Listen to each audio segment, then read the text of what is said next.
Okay. So welcome to the Joy Month. On your paper it says, "My life is an eternal celebration of joy." I also like that our song today had peace in it as well as an aspect of joy, because in the Advent books, today starts the second week, and the second week is peace. I'm actually going to read what it says for Sunday to get us kicked off. And if you don't have an Advent book yet, they're out on the table. Peace is always possible, even on the busiest of days. I am never far away from what the Apostle Paul called the peace of God, which surpasses all understanding. I am a living expression of God, just as every person is. I know that peace, like all of God's qualities, seeks expression in my life. In the stillness of prayer, I embrace God's peace, allowing it to fill my body, mind, and spirit.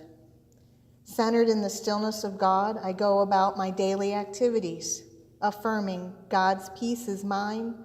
All things contribute to the calm peace of my soul. And the reading talks about sitting in that prayer space, that quiet space.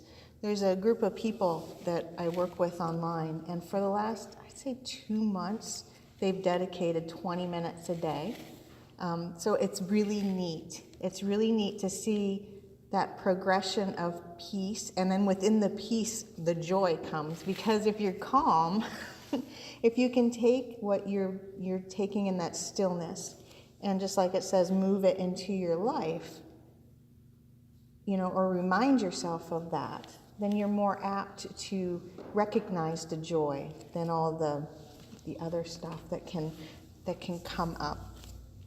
As I was contemplating all of that earlier, this is the season of Advent and Christmas, and we're watching all the Christmas shows, and the Grinch is so you have a quote from the Grinch on your paper, because it seems like this is kind of the epitome right now, especially with everything, everyone's getting prepared. Sometimes you forget to have that quiet, and the great preparation for joy. It's like remembering that joy is in the moment. You don't have to prepare for it. We do so much preparing to get to that joyful moment this time of year, instead of settling in that piece of it. And the Grinch says, "And the Grinch, with his Grinch-feet ice cold in the snow, stood puzzling, how could it be so, that the joy," I'm going to change a couple of the words, "the joy came without ribbons, and it came without tags. It came without packages, boxes, or bags. And he puzzled and puzzled till his puzzler was sore. Then the Grinch thought of something he hadn't before. What if Christmas, what if joy, he thought, doesn't come from a store? What if Christmas, what if joy, perhaps means a little bit more?"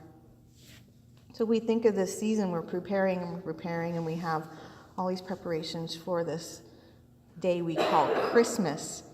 And yet that's really what we're trying to get to. We're trying to have this perfect moment of joy in all of that, whether that's with our family or the perfect meal or, whatever our own unique traditions are. I know my youngest sons, they love decorating the tree at their grandparents'. So they did that last night. They love, I don't know, Grandma's tree is big. Mine is really tiny. So they have great fun.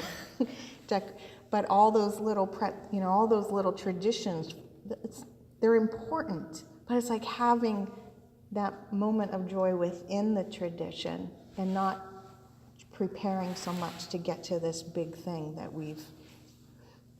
that we're trying to build up for. I found this fascinating, because we often hear that we have to so suffer before we can find the joy. And, is that really true? Or is it the joy is already there, and we just have to click into the awareness of it? And John Green, in The Fault of Our Stars, he talks about that. I put the quote on your paper. But he talks, and I love this, because he says, "Where does it say that the existence of broccoli in any way affect the taste of chocolate?" I love that. It's like you can enjoy the chocolate, you can have that joy moment without having to have some kind of grumbly moment first. You can do that. It's already there. You were already born with it. And it's switching the awareness, just like the Grinch. You switch the awareness. And if you think about in the story, the Grinch, if you don't know it, his heart is said to be really tiny and shrunk in. When he recognizes this moment, it gets really big and spreads out. And how many of us are like that? Maybe it's not the physical heart, but we shrink all in. This idea that we have to somehow protect ourselves from something, or we have to make sure everything's absolutely perfect so that everybody has their fun moment, and it just becomes so constricted. And yet the lesson is to just be open and experience it, that it's already there. That and maybe you like broccoli, but I still like the image. Kale. You don't have to eat the kale first in order to experience the wonderfulness of the sweetness of everything else. And to let your willingness to experience sometimes manifest the joy. It doesn't have to be the other way around. It doesn't have to be this perfect setting for us to feel it. You can decide in that tiny little moment. Thich Nhat Hanh says, your smile can be the source of your joy. Your smile doesn't have to be the reflection, but it can be the source. And are you willing to do that? Are you willing to share that tiny bit? Not just with everybody else, but with yourself. So in recognizing your whole life as that joy moment, if you were built, and we understand that we were built and created on unconditional love, well, joy is another aspect of that. Sometimes when we have our topics for the month, I'm like, I'm going to say the same thing all over again because really they're just all aspects of the same thing. They're different words to get to the idea that it's all unconditional love. And we have been absolutely blessed with this opportunity to experience it on earth and then to share that experience with the rest of creation. And if that's not joy, sometimes we drudge around, oh my goodness, it's so hard, it's so awful, what's going on? And yet it's a gift to experience any of it. So within that, just like he said, then your smile can become that source, that little change, that little shift, and Ernest Holmes, there's a quote on your paper as well. He once wrote, humanity is divinity revealed. So everything you do, and every time you let yourself recognize that joy, and recognize that your life is just, it might not feel like that all the time, but it is joy. That's what it was built for. Your experience lights up the whole rest of creation. So the affirmation then becomes, I am one with spirit of faith, peace, love, and joy. And really, I know they're all different words, but they're all the same thing. They're all those aspects of who you really are. And Jesus taught that joy is within us, not an external thing to go after, but within. So that heart-centered realization, that it's always there is huge. And to recognize that right now. I'm going to read the Deepak Chopra quote that's on your page. He said, there's only 2 symptoms of enlightenment, 2 indications that transformation is taking place within you towards a higher consciousness. And if we recognize that higher consciousness is just the awareness, so it's already there, you already have it. It's just, when are we aware of it? When do we let ourselves be aware of it? And he says that first symptom that we become aware is that we stop worrying. So no longer do we worry, do I have, is it going to be absolute? So for example, my son sent me a message a couple days ago, my oldest that lives in Cleveland. He's like, I'll be able to come home for a few hours on Christmas. My immediate response was, okay, I'll have the lasagna and the cookie dough ready. I thought about that later. I'm like, you know what? he's going to have fun, even if I don't have. But that's what we've always done, and we all do that. I'll probably still have the lasagna and the cookie dough. But but we don't worry about if it doesn't totally manifest, that it still is beautiful, whatever it is, whatever it happens to be. Things don't bother you anymore. Things don't bother you anymore.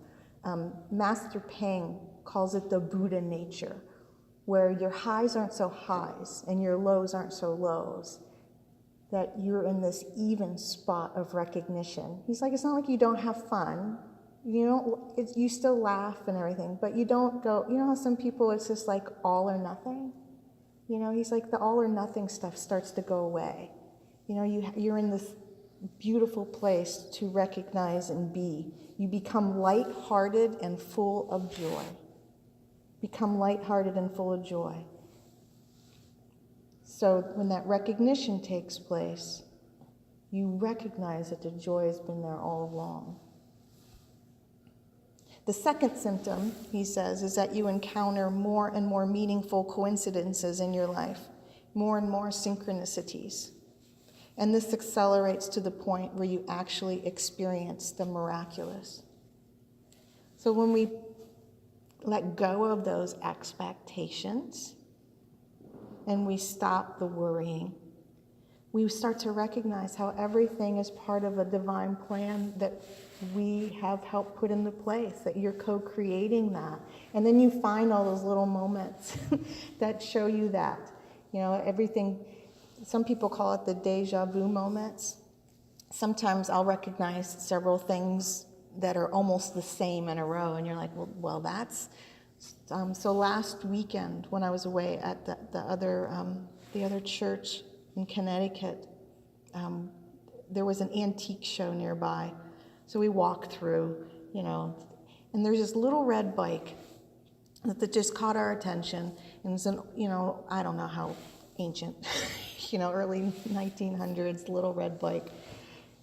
And then the little red bike, somebody was describing a little red bike like a few days later. And then yesterday, I end up with a t-shirt that has a little red bike on it. I'm like, well, that's just, you just I know it seems silly, but it's like these little tiny things that are all the same. And it's like you realize that, and if you're not into, if you don't let go of some things, you might not recognize these tiny little things that tell you, oh, maybe you are on a good path and you're recognizing things and you can just be.